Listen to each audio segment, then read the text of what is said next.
Hey everybody, it's Safi and Marco, Dish Out on Movies, the only movie review show on YouTube to review movies in terms of food. It's just Marco here once again, and I am here today to review Goosebumps Season 2, Episodes 3 and 4. First off, I will be reviewing Episode 3, which is The Haunted Car. So, I have not read the book, The Haunted Car. I will not be able to say, from first impressions, I don't think that it's accurate to the book, just from, the general feeling that I get. The last two episodes were not a very faithful adaptation of Stay Out of the Basement, so from seeing all that, I think I can infer that this is not really an adaptation either. However, let's kind of get... it makes me kind of look like a bad reviewer, but I'm kind of at a loss because I didn't take notes while I was watching this episode. I was doing something else on my phone, and I was uploading some raw footage from my movie, and so I really wanted something to do. This has been a really boring day, and so I just decided to put on the next Goosebumps episode. I had to watch it anyway, so if I come off as kind of all over the place in this part of the review, it's because I did not take any notes. But this episode centers around Alex, who is the girl I called the Hispanic girl in the last video, the one who was in the convenience store, and she's randomly getting chased out by the owner, who's like a Karen, and then she's like, "Oh, okay, I'm gonna cancel you. I'm going live. I'm being discriminated against." And her character is sort of like Lucas from season 1. You know, she's kind of like a troublemaker, but she has sadness to her. And there's this whole big thing that happened a year ago where she was in this abandoned house with this other guy named Murph and then this other guy, and the Murph was doing stupid shit with fireworks, and he put fireworks in both his hand and this other guy's hands, and he wanted to see how long it would take before they would drop the fireworks. And this was really hard for me to watch, actually, because I did actually see a video earlier this year where someone did actually have fireworks go off in their hand, and I saw what it looked like. It was really, really gross and disgusting. And so I thought that was a very well done sequence. And what happens is both fireworks end up getting thrown away from the guy's hands before they go off, thankfully.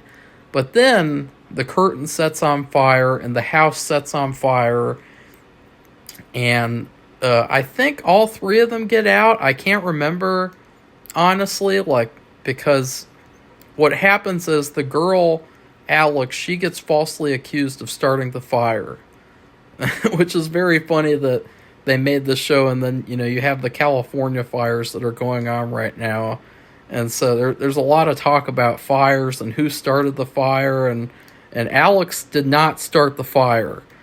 She did not start the California fire either, hopefully, and she gets sent to juvie, and she is then released home, but she has to wear an ankle bracelet, and she has to be at home by a certain time. I think 10 o'clock at night. She's got to be home by then. And so, but the thing is that unlike with season 1 with Lucas, because I'll be honest, this Alex character is okay. I will say, all these characters are so much more likable than the characters from season 1, because they're so much more neutral. They're less inflammatory, they're less over the top, they're less in your face. They're a lot more neutral and just kind of yeah, I'm a person, I'm here. And I think that's the better route to go with a show like this, Because the characters from the original show, there weren't really a lot of inflammatory characters there. And if there were, those episodes kind of sucked. Like, I gotta be honest, the Don't Go to Sleep episode in particular, with that whiny little kid. That's a terrible episode. And it's partially because that kid is just the worst. He's a terrible main character. But even that episode was better than all of Goosebumps Season 1 that came out in 2023, which was basically last year, but now 2 years ago. But anyways, what I was trying to get at was that in the first season, they were trying to say that Lucas was a troublemaker because his dad died, and he's really sad about his dad. He can't get over it, and so it's a lot more understandable why he's this annoying piece of shit troublemaker. And the acting from that guy was really, really good. And, they did a really good job, honestly, getting through that in terms of doing like a character study on that kid, even though he was still a terrible character, especially by the end of the show. But Alex, she doesn't really have a reason for being a troublemaker. Because she admits that she's done all these other things. Like, I think she said that she threw a vending machine in the ocean or something to impress a girl. And so there's that, too. She's also a lesbian, which I will say, she's not a joke. She's not a flamboyant joke like James from Season 1 or Margaret Qualley's character from Drive Away Dolls. She's just a normal person who happens to be lesbian. And it's like, if only they did that in every other movie and show with a gay character, then people would actually not care about that type of thing. You know what I mean? But so I'm really just kind of questioning of like, okay, like, so what is the deal with her character? Like, why is she this troublemaker? There's literally no explanation at all. And so, like, they try to make her sympathetic, but there's no reason to sympathize with her other than, well, she's done all these other bad things, but she got blamed for this one really bad thing. And yeah, I guess, you could say, like, I don't like false accusations, and I don't like that type of thing. So I guess I can empathize with her a little bit, but still, she's a troublemaker. Why was she getting pushed out of that convenience store? It wasn't just because the shop owner was white and she was Hispanic. It was for something else that she probably did, like steal before.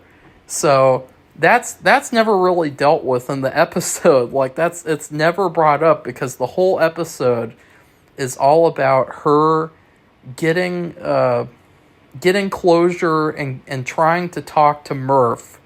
Murph's character is somehow a worse character than Joe Jr., the bully who got killed at the end of last episode, or did he?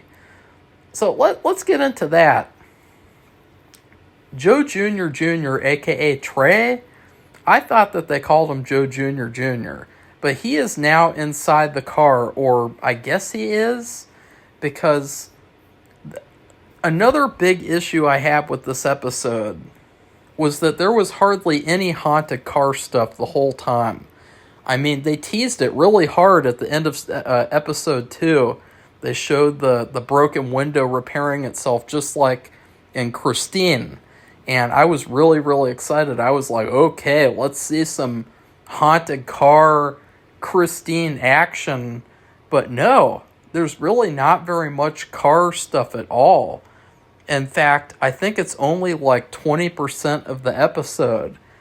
And I would say that a problem that I'm having with this season so far is that it feels like all the Goosebumps stuff is actually pretty good. Like, the stuff with the haunted car, it's not bad. So all the Goosebumps stuff is pretty good. But it's really not very much of the show. And it feels like the Goosebumps stuff is driving human drama storylines. Like, this episode was 80% human drama with this Alex girl who was falsely accused of this thing that happened. And nobody will tell the truth out of those two guys unless one of the guys didn't make it. So then it would only be Murph. But nobody's telling the truth. And so that's what this whole episode is centered around. And I think that for the show to get better, not saying it's going to be great still, because I don't know at this point. It seems like they're really disinterested in telling Goosebumps stories. It seems like they're a lot more interested in telling these human drama storylines that are kind of like YA soap operas.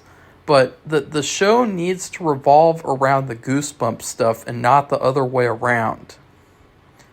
Like, there is the background plot, like the main plot about the vanishing kids back in the 90s. That's all in the background, and there's a lot of stuff with that, like where they're looking for Joe Jr. They can't find him because he's gone, supposedly.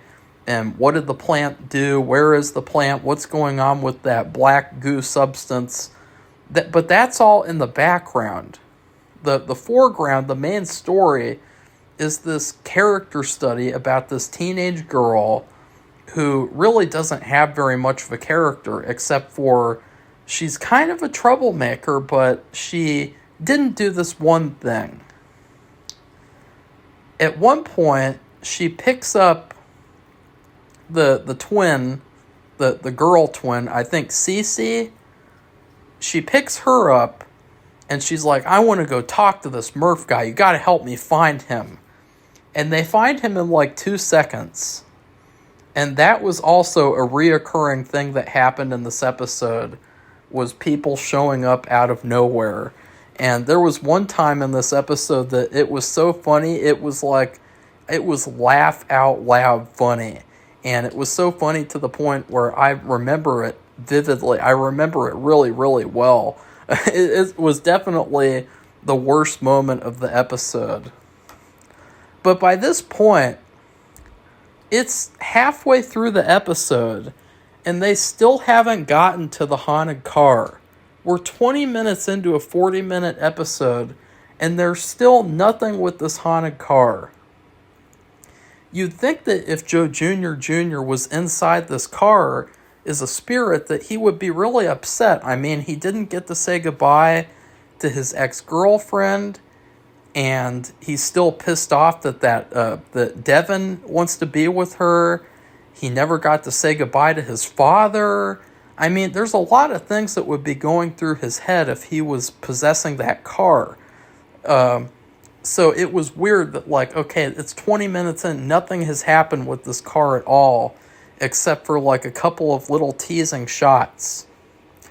But then, all of a sudden, the car starts to come alive, and it's really hilarious. It puts on this one song that it puts on, like, multiple times throughout. That's another thing I should mention, by the way, is that I hated the music. They play this rap music the entire episode. I hate the music. The music is terrible. It's awful. Just rating the music for this season, I would give it an F. There's no good music that they have played so far, basically. And so that is a big issue for me, is that, you know, the original Goosebumps show, I could probably, like, remember, like, all the background music, just the little sounds that they play here and there, like the da-da, and, you know, sounds like that. Like, they did such a good job with sound and music in the original show.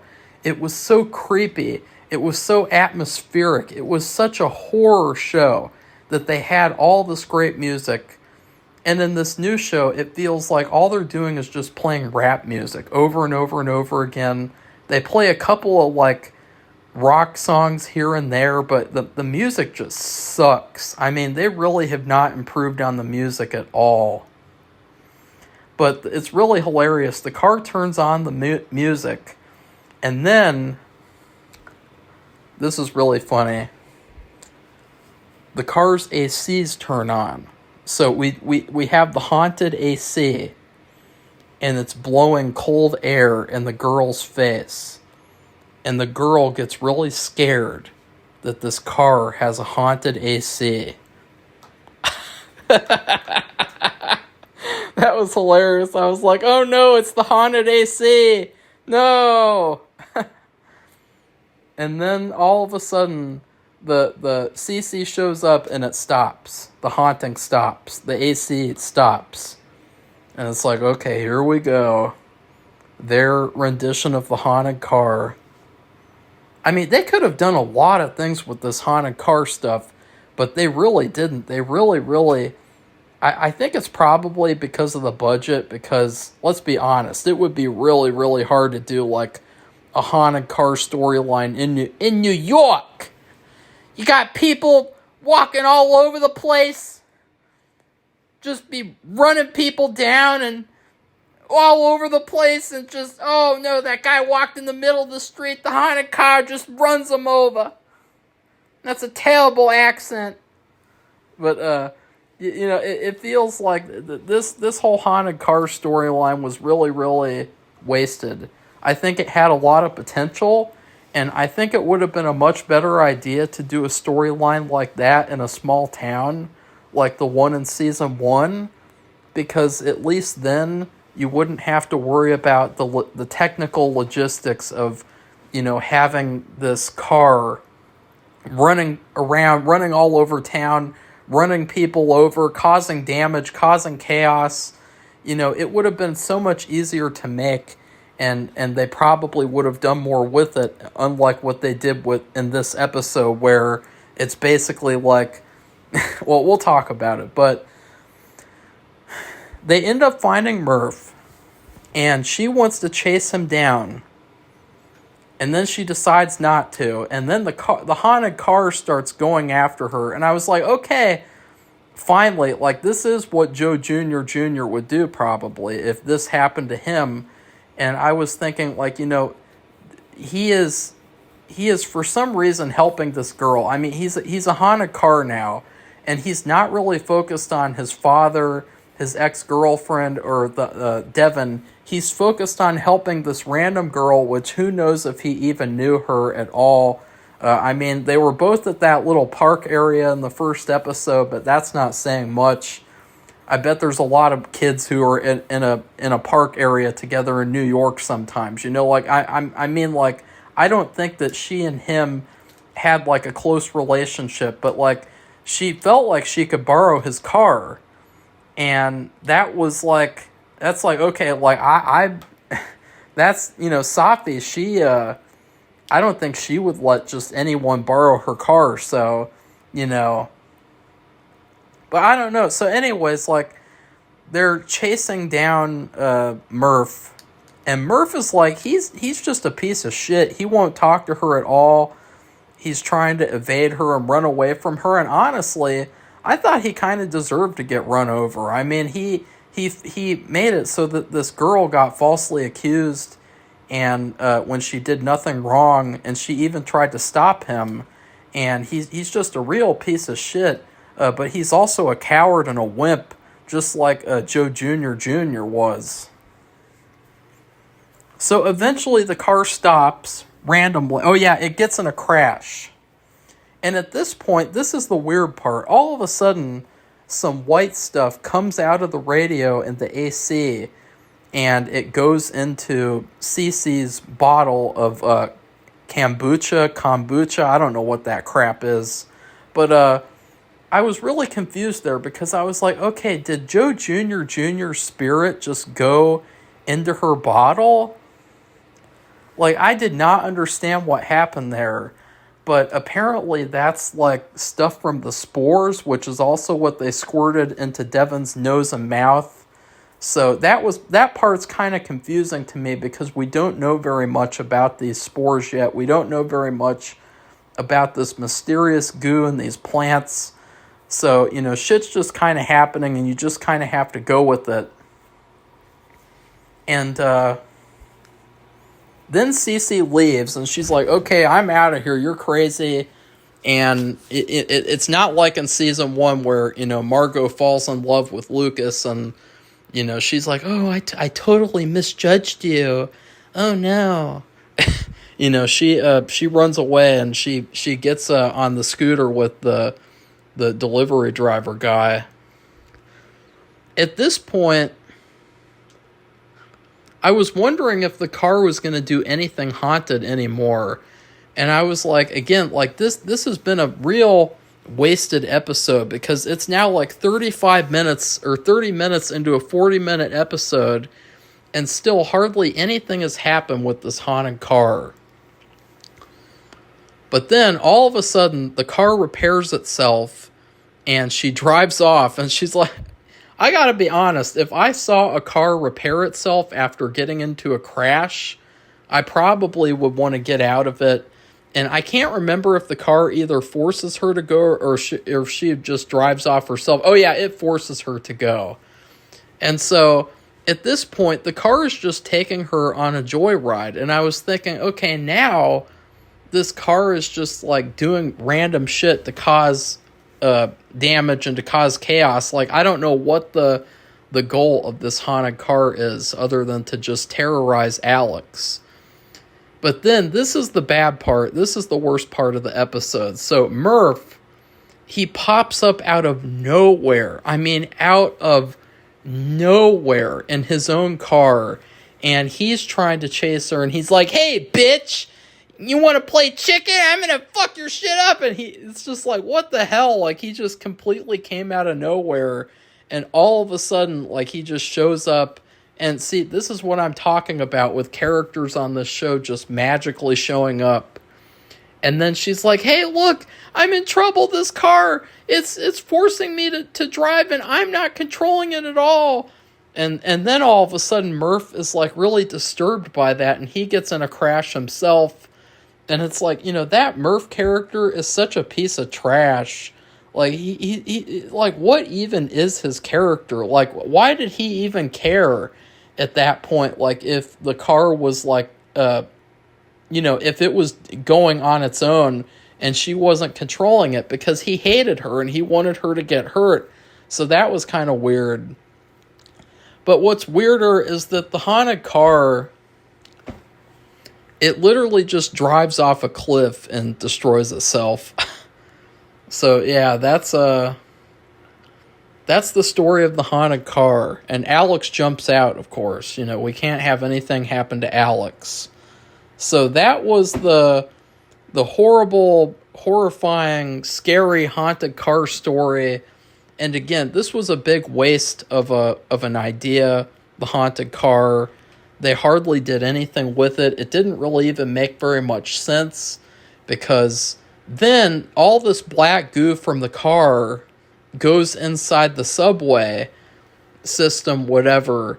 And David Schwimmer's character, Ross, he's investigating the area where his brother disappeared. And he actually finds Joe Jr., a.k.a. Trey.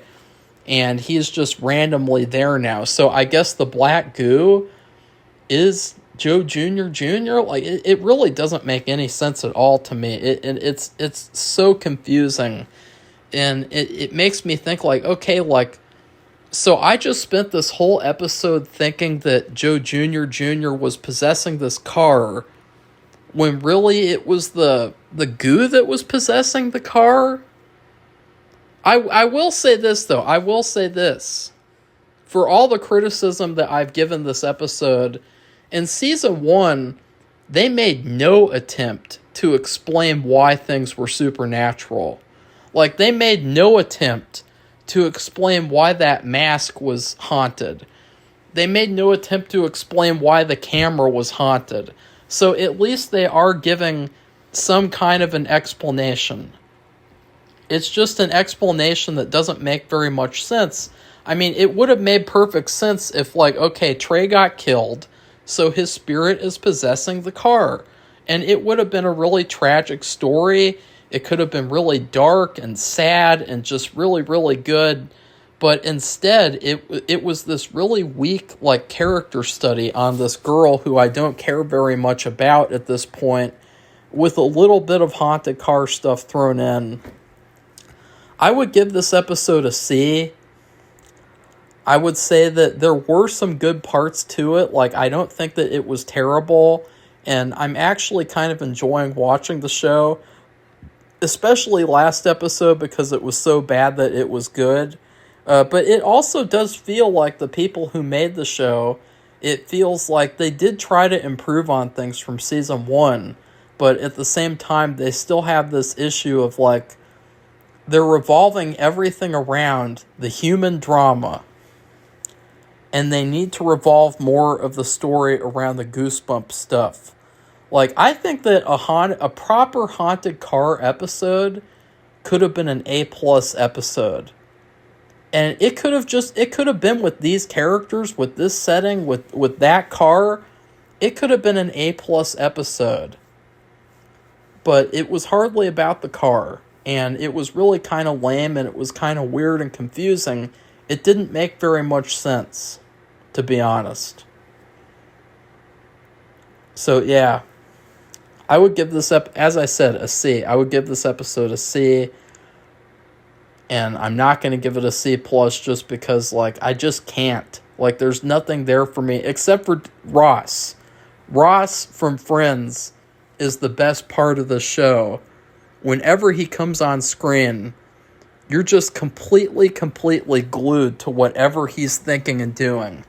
Which is pretty bad because the show is supposed to be about these quote-unquote teenagers, which I don't think very many of them are teenagers in real life, but still, Ross is the best character on the show, surprisingly. He is really good.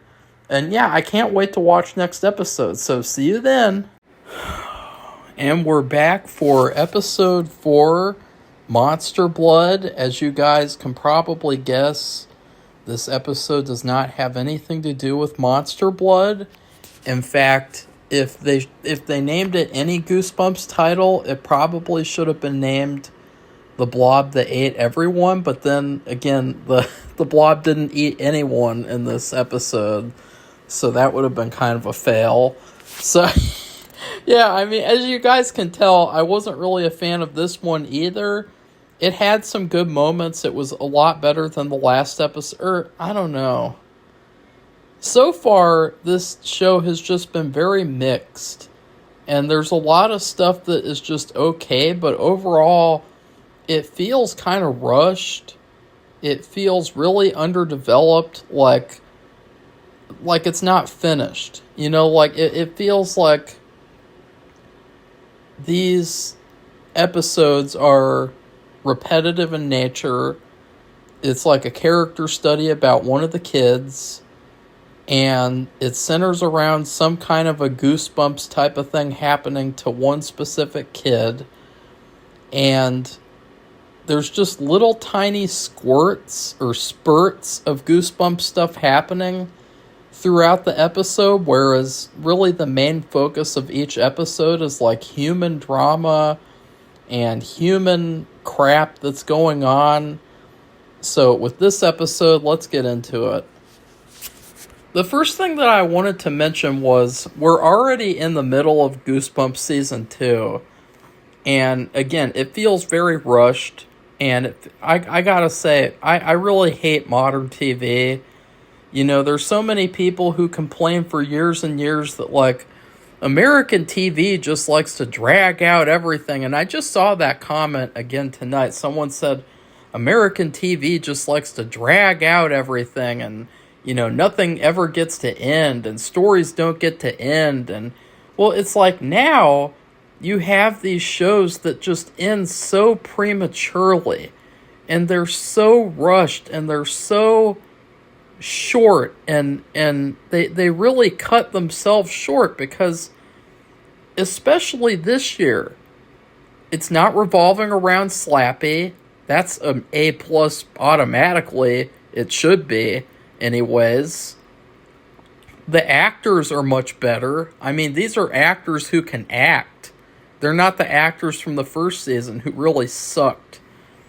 and the characters are much better. Overall, all the characters I like for the most part. I mean, Joe Jr. and that Murph guy. And Murph was nowhere to be seen this episode after what happened last episode.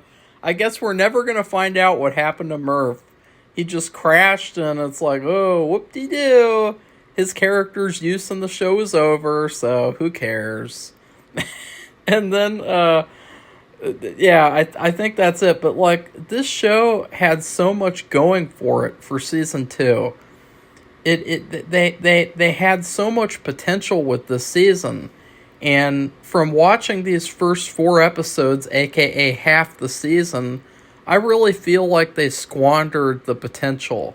I'm not going to sit here and pretend like I think it's a great show and like it's really, really good. I'm going to be honest about what I thought about it, and I'm going to say, look, this was not the show that we should have gotten. Season 1 was abysmal, but there were some elements of it that were okay and that could have been really good. For instance, Justin Long, I mean, he was basically the only reason season 1 was any good. And then with season 2, though, there were so many things so far that could have been so much better than they were. The haunted car, I mean, what did they do with that? Have a haunted air conditioner? And then, you got Monster Blood. Let's get into Monster Blood. I forgot to mention something that I liked, of course. This is because I wasn't writing any notes for episode 3. But I felt like the lighting in the brewer house in episode 3 was really, really good. It reminded me of the original TV show's brewer house and the lighting from that.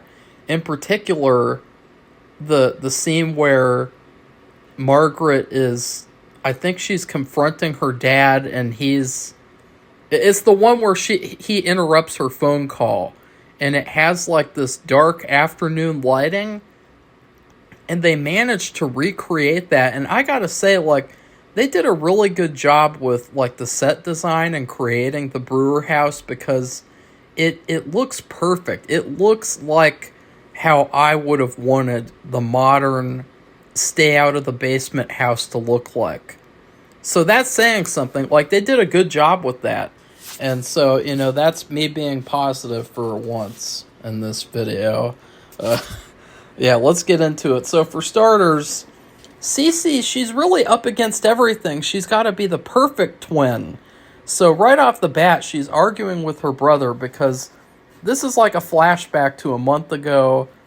He is suspended from school for fighting, and he's kind of just joking around and kind of pretending like life is really hard. But then she has to say this cringeworthy agenda line, and so already we got another agenda line in the show. She says, "Straight white male, you have it really hard." And it's obviously being sarcastic. And you know what? Like, this line I can kind of excuse because she wasn't really meaning that, I mean, obviously they were both joking around with each other. But later on in the episode, I mean, it's just kind of like her whole line, it doesn't really make any sense to begin with, because she's the perfect twin in his eyes. At the end of the episode, he tells her that he's always been like the screw-up twin, and the twin who's like a piece of crap, and he, has all these problems. So, like, he really does have it hard, and she has it hard too, like, they're both on equal levels with each other. So that whole line, I just thought it was cringeworthy, and I felt like it was unnecessary. So I hated that line. I don't know why they're still writing lines like that after the reviews that we did last season, but, bad writers are going to write whatever they want to write, and there's nothing I can do about it because I'm just the reviewer in this case. I mean, it's an unfortunate situation. You'd think that in a modern Goosebumps show, you could go one season without cringeworthy PC agenda lines like, "Straight white male, you have it really hard." Like, R.L. Stine would never write something like that. Like, yeah, he is a beta. He is kind of a simp. He is probably going to say season 2 is amazing.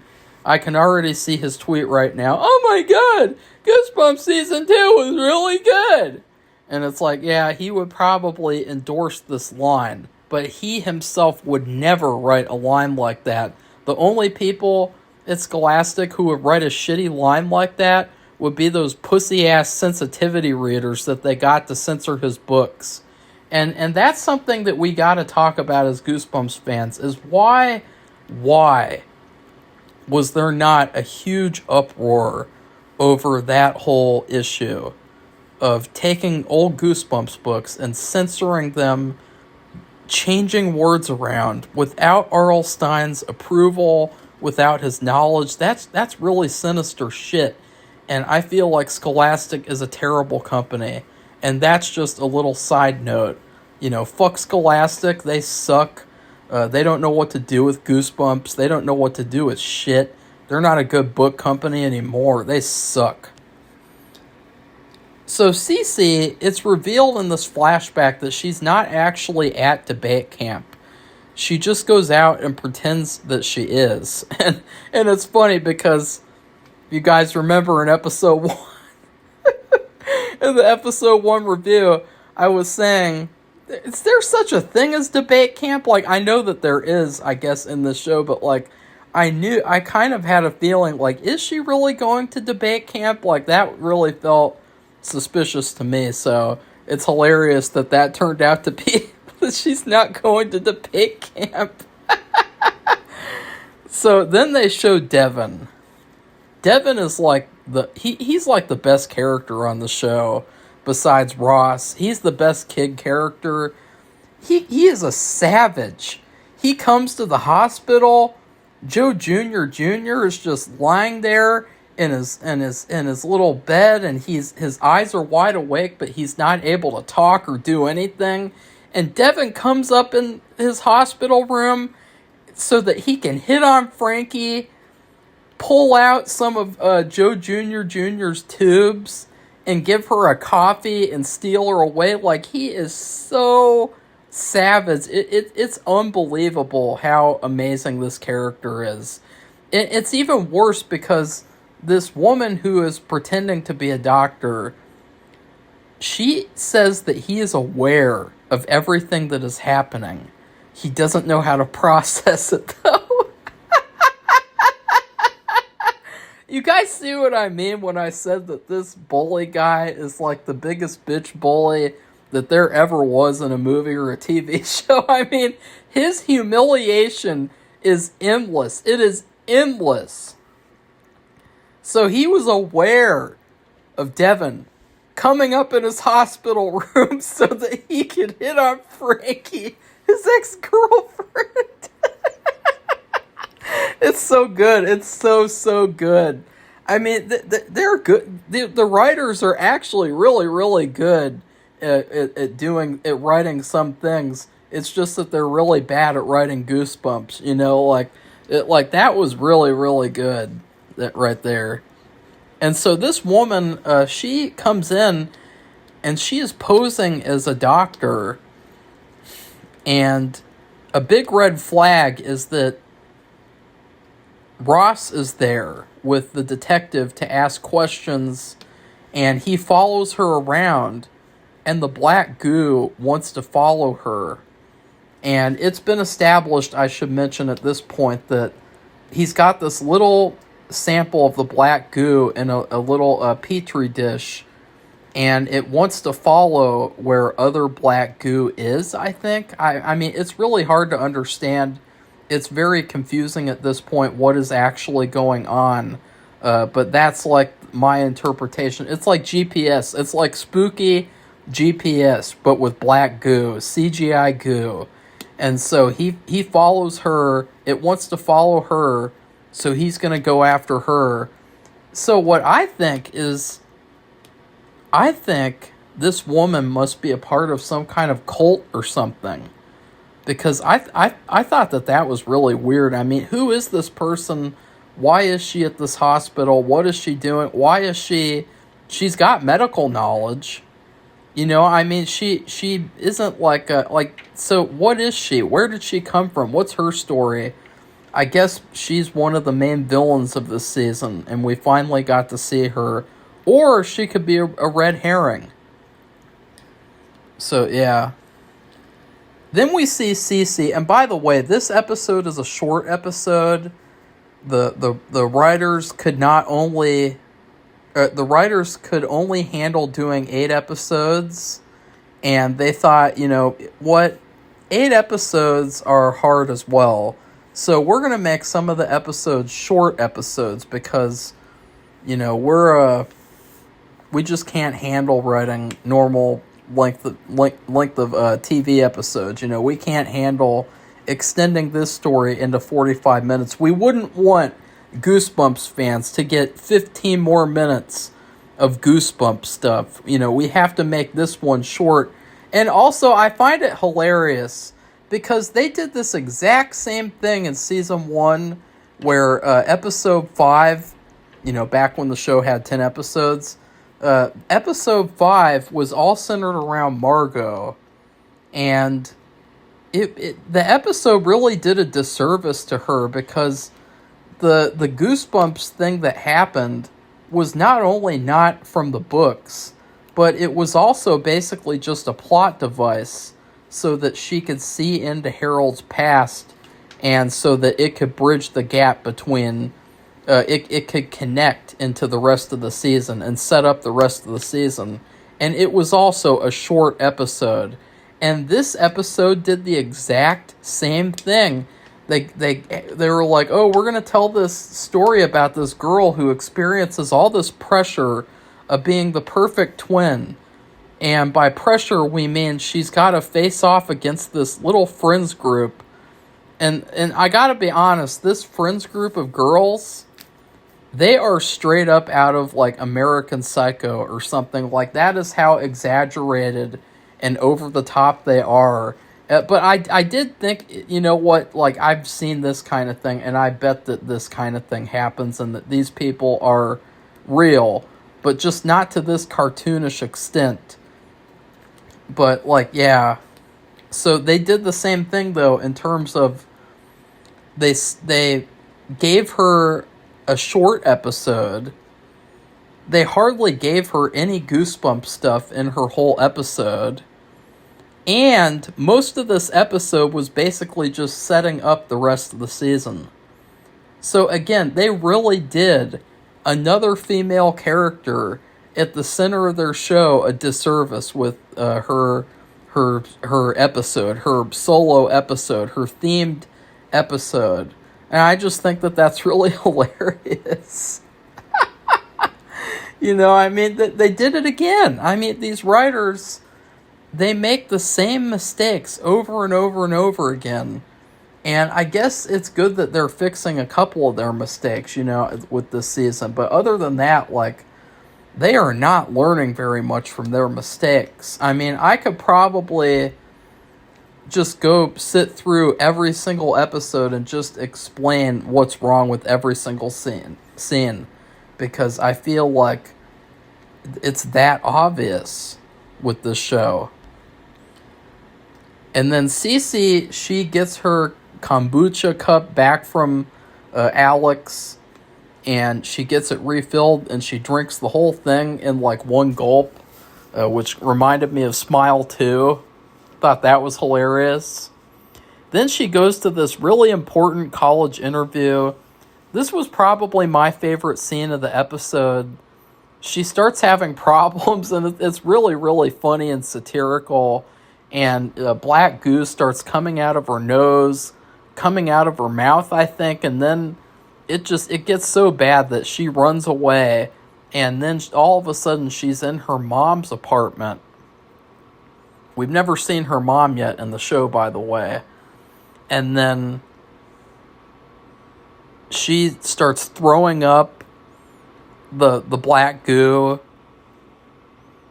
And I thought that was good. All this stuff was good with, like, the initial... But at the same time, I was sitting there thinking, like, this is another bait and switch where the writers, they called this episode Monster Blood, and it has nothing to do with Monster Blood. I mean, Monster Blood is its own actual thing. It's not just a saying.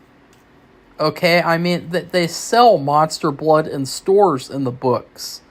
It has a label. It's in a can. It's labeled Monster Blood officially, and yet in this show, it's like, oh well, the Monster Blood is from the spore juice. It's some mysterious spore juice.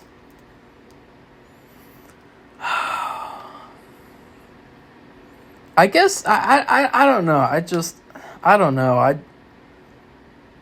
This wasn't Monster Blood, and I thought that was really disappointing. I love Monster Blood. I'm a big fan of the Monster Blood books. The first one is a great horror story. The second one is like an 80s slasher, but it kind of turns into a pussified slasher by the end. The third one sucks, and then the fourth one is so bad that it's good. It's funny. It's really, really bad.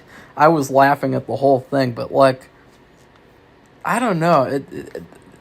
This was another like inexplicable thing where I thought, why did they think to call this Monster Blood?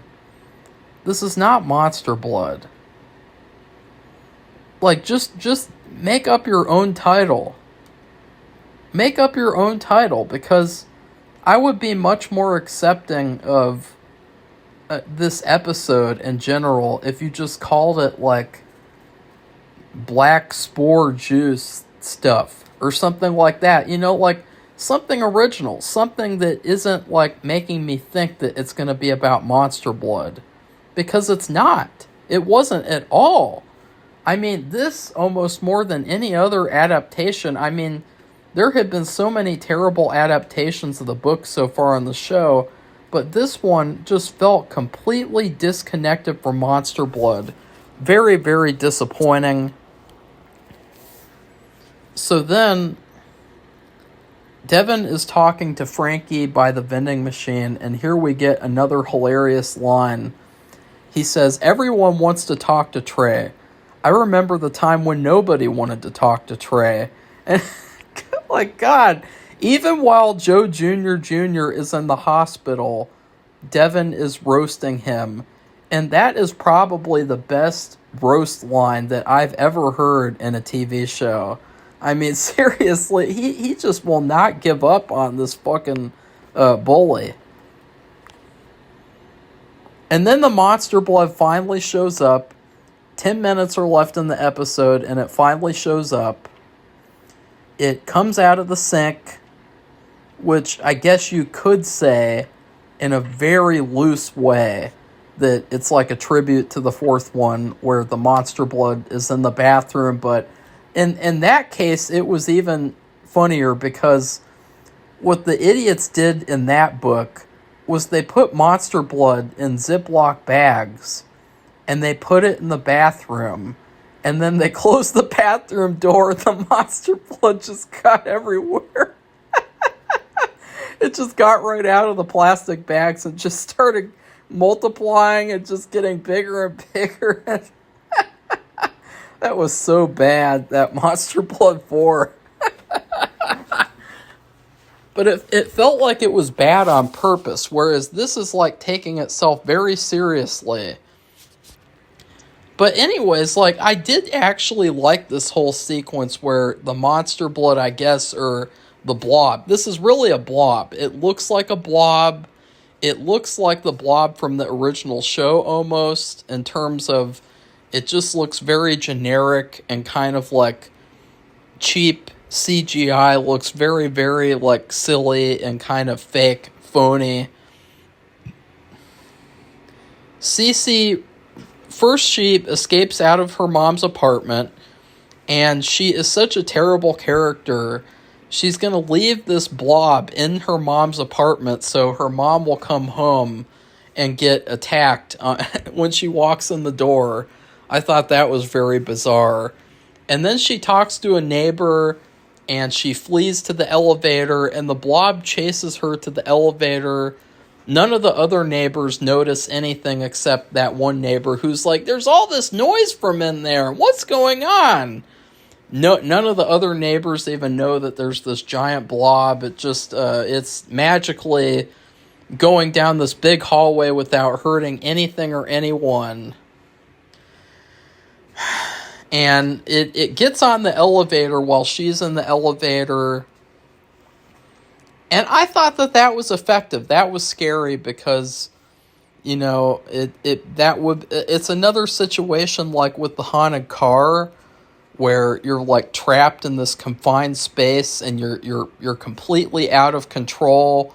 I mean, she didn't have any control over the elevator. The monster blood blob thing completely had her in its grips. But then, of course, all of a sudden, again, guys, characters show up magically out of nowhere after they said that they were going to come. It's like, how fast did they get to this apartment building? Like, they got there in like 2 seconds. They fast traveled there. This is like a video game. They fast traveled to this apartment building. And it's Devin and Frankie, and they save her at the last second. And then they crash the elevator, and all of a sudden the blob just sits there and pretends like... Or I don't know. I mean, it's just really weird, guys. I mean, this is just... And then they stop the entire show so that her and her twin brother can have this little, like, after-school special conversation where he's like, you've always been the perfect twin, and I've always been the screw-up, and now I know that you're a screw-up too, so I feel so close to you. And I wanted to throw up. I was like, these are good actors right here. All three of these actors are actors that I would love to see in more movies and TV shows. And you got them saying these cringeworthy after-school special lines. And it's so bad. Then they get on the train, and it's bad enough they're in New York and they're on a train. I mean, you're basically asking to get raped or stabbed or something. And the blob shows up. This blob teleported from the apartment building all the way to this train, and nobody else in the city saw the blob. Nobody. What the hell? How did this blob get there? Where did it come from? Why did it just magically appear there and not just start killing everything and destroying everything? It's just so stupid. It's so stupid. Why can't these writers write? If you're gonna write Goosebumps, you gotta know how to write first, man. I mean, what the hell? This blob just shows up out of nowhere. He shows up like he just strolled down the street. Nobody noticed this giant blob. And this giant blob, it gets inside the train. It doesn't care about Devin and Frankie, even though Frankie's a fucking 10. And the blob didn't want to eat her. It wanted to get to Cece. Because it's like, I don't know. I guess it's like the thing of like where the black goo wants to follow the other black goo. But this blob is so huge. It's so huge. It's chasing her. It's tearing open the windows. It's just causing all this damage to this one train. And Cece is the only other person on the train. And there's like a whole chase sequence, and Cece traps the blob on the train tracks. And the train runs the blob over. Nobody else knows that this happened, by the way. It's all on surveillance footage, so what's up with that? What's going to happen with that? There's so many things, so many questions here. Were there other people, other bystanders that saw any of this? How did the blob get there? The blob caused all this damage. The damage to that train isn't just going to explain itself. Someone is going to want to know, why did this train have all of its windows broken? What happened to this train? I swear to God, man, like Safi was telling me, she was gassing this up. She was saying, Marco, it's so good! Marco, it's so good! What the hell was good about this? This was bad! This is bad writing! This is just like season 1! And you know what? You know what really sucks about it? It's just everything is all about this stupid human drama, and you get this little tiny squirts and spurts of Goosebumps stuff here and there, like, this is a Goosebumps show, so I guess we gotta squirt a little Goosebumps stuff in here. Squirt, squirt. Oh, there's your little Goosebumps scene. You like monster blood? We're gonna have a giant blob. Even though there's a fucking book called The Blob That Ate Everyone, and we could just as easily call this The Blob That Ate Everyone. So yeah, I guess you could say I didn't like this episode. It was bad. Joe Jr. finally woke up. In his last moment of the episode is he finds out, he's like, where's Frankie? Even though she's my ex-girlfriend, I still gotta know where she is at this exact moment. That's not creepy or evil or anything. And he finds out that she's with Devin, and they're together, like, going on fucking Goosebumps adventures and shit, which is basically, like, guaranteed action. You know, I mean, if you go on a Goosebumps adventure with a love interest, it's like you're basically guaranteed to end up dating. It's not like, I don't think that there's a love triangle here. I think that there's Devin and Frankie, and then there's Joe Jr., and he's just like the most pathetic excuse of a man. He is such a pathetic excuse of a character. And it's funny because I forgot to mention last episode that, like, as a car, he was a better character than Joe Jr. was as a man. So the episode ends with the trio exploring the subway again so that they can find more evidence of what's going on. And then all of a sudden, they see Anthony exiting the tunnel wearing a hazmat suit, so they conclude he must be behind everything. Which I thought was a stupid and idiotic assumption to make, because it's like, wait a second, you know, he's a botanist, he's in a hazmat suit, so he doesn't want to get exposed to this stuff. He's studying it, he's trying to figure out what's going on. He's not a bad guy, or at least I don't think he's a bad guy. I mean, he could be.